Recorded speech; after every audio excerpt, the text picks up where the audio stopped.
Yang pertama, dua nama dari kursi pimpinan Komisi 2 DPR. Hairunman Harahap sebagai Ketua Komisi 2 DPR saat pembahasan proyek berlangsung, dan Ganjar Pranowo, mantan Wakil Ketua Komisi 2 DPR, disebut Setia Novanto menerima aliran dana masing-masing senilai $500.000 Amerika. Sementara dari Badan Anggaran DPR Setnov menyebutkan 3 nama, Melkias Mekeng selaku mantan Ketua Banggar, Tamsil Lindrung mantan anggota Banggar DPR, dan Oli Dondo Kambe mantan anggota Banggar DPR. Ketiganya disebut Novanto menerima aliran dana sebesar $500.000 Amerika. Selain itu, Setia Novanto juga menyebut 2 nama lain yang kini menduduki posisi menteri di Kabinet Presiden Joko Widodo. Pertama, Setia Novanto menyebut Puan Maharani menerima $500.000 Amerika saat menjabat sebagai Ketua Fraksi PDI Perjuangan ketika pembahasan proyek KTP elektronik di DPR, dan Pramono Anung yang ketika itu menduduki jabatan Wakil Ketua DPR disebut Novanto menerima aliran dana $500.000. Assalamualaikum warahmatullahi wabarakatuh. Balik lagi di Kajian Online. Presiden Prabowo Subianto akhirnya speak up teman-teman terkait kasus EKTP mega korupsi atau skandal korupsi EKTP. Saat ini Pak Prabowo mulai menaruh perhatian terhadap dugaan-dugaan korupsi yang dilakukan oleh para pejabat-pejabat yang saat ini menduduki posisi penting di DPR ataupun di kementerian. Salah satunya teman-teman ini adalah Ketua DPR kita, Ibu Puan Maharani, yang diisukan juga menerima aliran suap dari EKTP, dari Paulus Thanos, dan tentu ini menarik perhatian Pak Prabowo. Pak Prabowo dalam pernyataan singkatnya akan teman-teman di sini menegaskan, Pak Prabowo menegaskan bakal mengusut tuntas semua tindak pidana korupsi, tidak pandang bulu, walaupun itu dilakukan oleh kerabatnya atau koleganya atau kementeriannya. Siapapun yang melakukan korupsi, Pak Prabowo tidak pandang bulu, akan langsung menindak tegas. Teman-teman, kita hari ini mendapatkan berbagai informasi penting, berbagai ini teman-teman yang kita dapat dari CNN Indonesia. Ini informasi luas tapi sangat kredibel, di mana menyebutkan bahwa Ibu Puan Maharani di sini menerima sampai $500.000 Amerika. Sedangkan di sini Pramono Anung yang saat itu mantan Wakil Ketua DPR RI juga disebut menerima $500.000 Amerika. Tentu hal ini teman-teman harus diusut oleh KPK.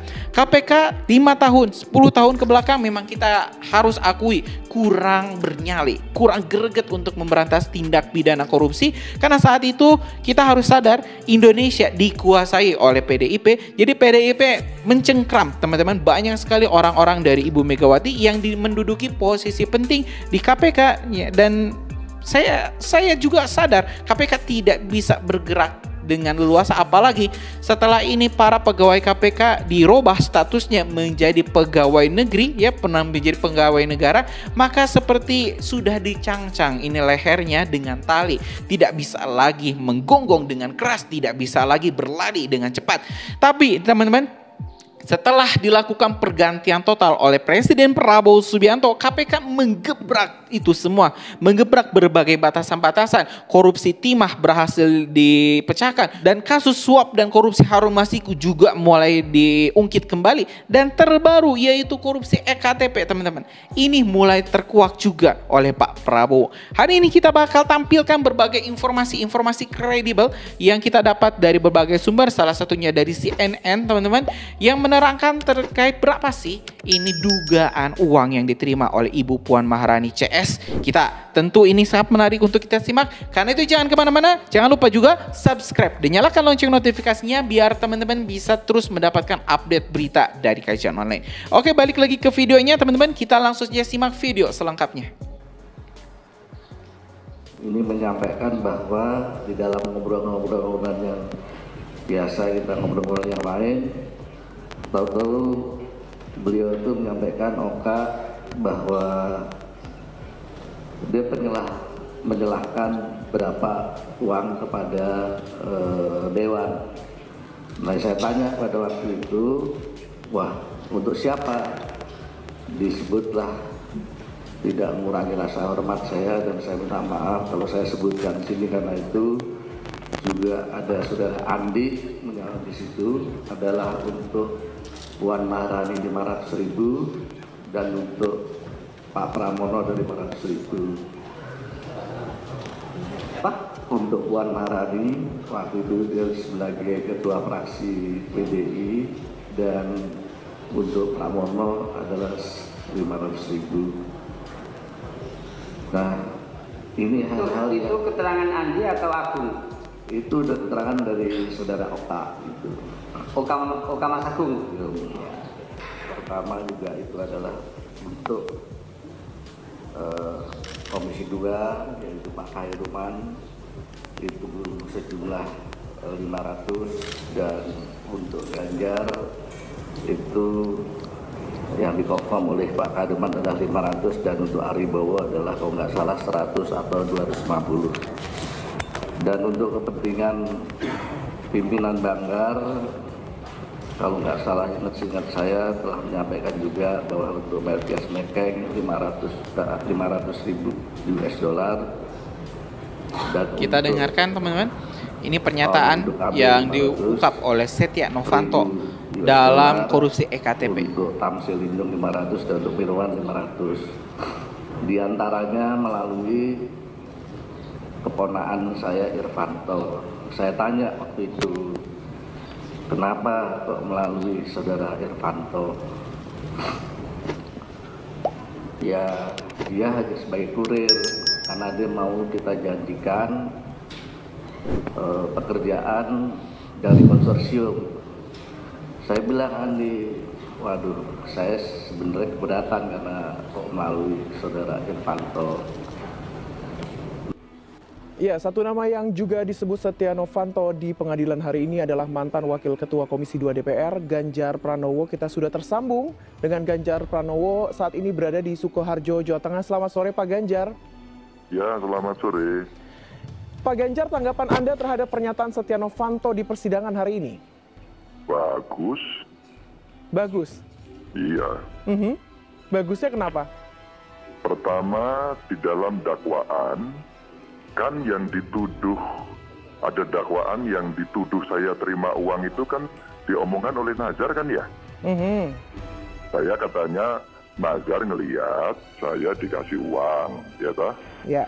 Sampai berapa katanya, 500.000? 500.000 dolar Amerika Serikat, Pak.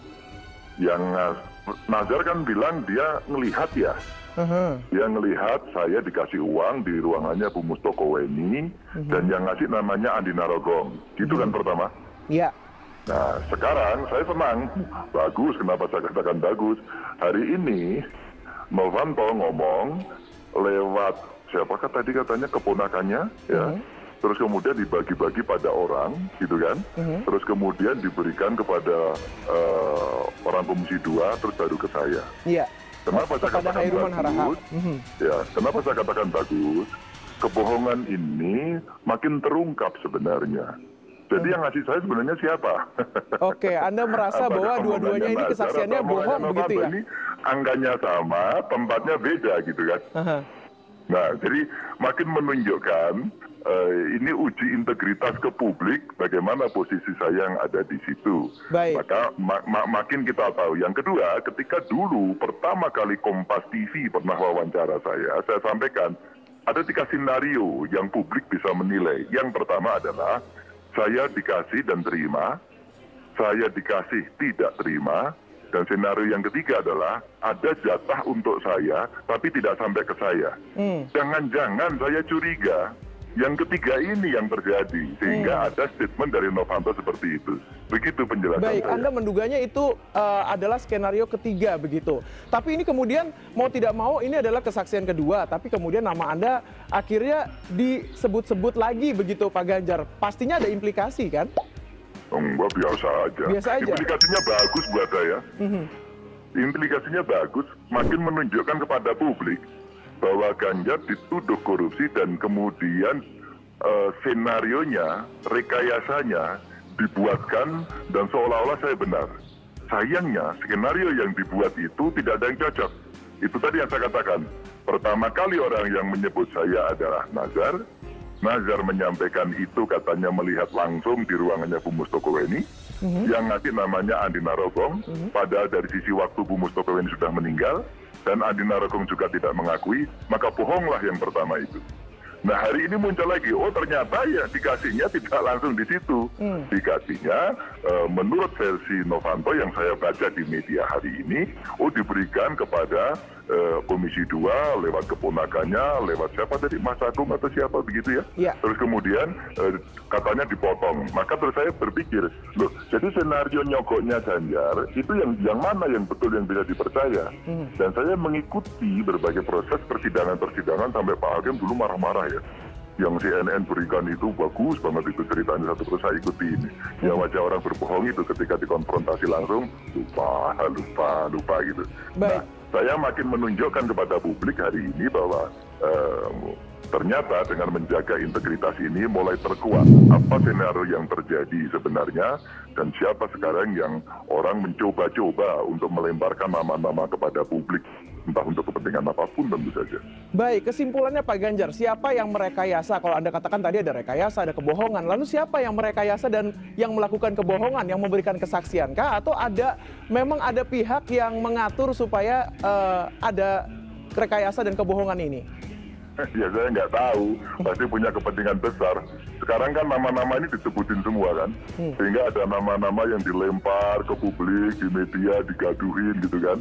Dulu saya juga nggak ada awal cerita-cerita itu, tiba-tiba muncul menjelang tahun-tahun yang hari-hari yang rawan, dan kemudian saya mulai tampil, ini mulai muncul lagi, ya biasa saja. Baik. Buat saya itu gimnastik politik yang selalu muncul, dan publik sekarang makin tahu, makin mengerti betul bahwa kemudian skenario ini ternyata kalah dengan skenarionya Tuhan gitu ya. Oke, Pak Ganjar, artinya begini, kalau Anda katakan ini adalah skenario, kemudian ada nama-nama baru begitu yang muncul, ini adalah serangan terhadap suatu partai tertentu, suatu golongan tertentu, atau bagaimana menurut Anda? Nggak ngerti saya bukan pengamat politik, dan saya bukan dukun, maka silakan kemudian para pengamat yang paling pas untuk itu. Tapi membacanya saya kira tidak terlalu sulit. Baik, tapi yang jelas ini serangan terhadap Ganjar Pranowo, begitu kan? Ya, kalau Anda menyampaikan itu tinggal melihat saja dari fakta, dari data yang berbolak-balik berganti-ganti, yang tidak jelas termasuk angka-angkanya. Nah, dari situ kemudian makin menjadi kita tahu, oh ternyata bagaimana mencari, menggoreng, pokoknya hajar bleh kira-kira gitu. Baik, tidak ada upaya hukum artinya Pak Ganjar? Alah sudahlah, gorengan-gorengan itu nanti kan publik akan tahu kejujurannya siapa pegang integritas sebenarnya dari awal itu orang yang teguh memberantas korupsi siapa, dan sampai pada tingkat itu baru nanti kita lihat di ujungnya. Baik, terakhir Pak Ganjar, ini Anda kan sedang dalam kontestasi pilkada. Ini tentunya akan memberikan implikasi juga begitu ya, kesaksian dalam sebuah forum hukum begitu, forum persidangan. Apa yang akan Anda lakukan apabila ini tentunya akan berdampak terhadap kontestasi yang sedang Anda ikuti saat ini? Enggak, masyarakat nggak percaya Mbak Diba. Anda yakin masyarakat tidak percaya begitu ya? Ya saya yakin sudah ada 3 survei yang mengatakan itu, dan apalagi kalau CNN mau mengundang para pakar, 1 psikolog, 2 ahli hukum, kemudian mengkomparasikan mulai dari dakwaan dan kesaksian yang berganti-ganti. Maka mereka suruh menyimpulkan sementara. Coba Anda buat aja perdebatan itu, biar nanti ya siapa tahu CNN bantu saya untuk mengklarifikasi apa baik kan gitu. Baiklah, baik. Tidak perlu bantu Pak, karena memang tugas jurnalis adalah mengungkap kebenaran. Pak Ganjar Pranowo, terima kasih sudah bergabung di CNN Indonesia Newsroom. Ya teman-teman, barusan kita telah mendengarkan pernyataan ulang dari Setia Novanto yang ini membuka berbagai aliran-aliran dana yang masuk ke para pejabat-pejabat yang saat ini teman-teman menduduki posisi penting, baik itu di DPR, kementerian, ataupun pernah juga ini dicalonkan untuk menjadi Presiden Republik Indonesia. Kita tahu teman-teman hal ini memang harus dibuktikan, tapi dengan datangnya Paulus Thanos, tentu tuh teman-teman ini akan memperkuat dalil-dalil yang sudah diutarakan oleh Setia Novanto bahwa Ibu Puan Maharani, Pramono Anung, Ganjar Pranowo pernah menerima aliran dana EKTP. Kalau misalnya ini terjadi teman-teman, kita bisa bayangkan apa yang akan terjadi dengan PDIP. Secara serentak petinggi-petingginya mohon maaf ditangkap oleh KPK. Apakah Ibu Megawati mampu menjalankan roda kepemimpinannya di PDIP kalau misalnya seluruh pimpinan tertingginya ditangkap, dari mulai sekjennya, ketua DPD-nya, selanjutnya para petinggi-petingginya tiba-tiba menghilang? Saya rasa ini PDIP akan sangat berguncang, dan paling buruknya teman-teman PDIP bisa tinggal nama. Mudah-mudahan teman-teman itu ya kemungkinan terburuk tidak sampai sana Pak. Saya yakin teman-teman Pak Prabowo juga sudah menghitung berbagai kalkulasi kemungkinan yang bisa saja terjadi dari tindakannya untuk memberantas tindak pidana korupsi. Mudah-mudahan cepat terungkap teman-teman. Mudah-mudahan ini Paulus Thanos juga tiba di Indonesia dengan selamat. Tidak ada hal-hal aneh yang terjadi kepada Paulus Thanos. Mungkin itu informasi kita hari ini. Sekali lagi terima kasih. Assalamualaikum warahmatullahi wabarakatuh.